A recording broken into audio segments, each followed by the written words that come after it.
Assalamualaikum rakan. Good morning, good Monday. Okay, today I want to show you how to cook asam udang tapi versi tatumeh rakan. And don't forget to capture my video because I will not write the recipe. Bahkan murid hanya tem tulis resep. Ya, tinggal buat mantap. Punya bahasa Inggeris kan. I feel so lazy, you know. Because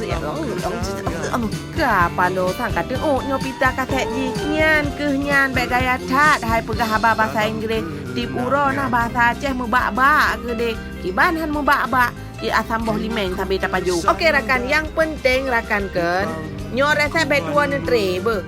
Kadang nak awak ro ne hanjit ne pajuh asam udang dengan alat yang mentah nyo je ne tre ju je ne cuba.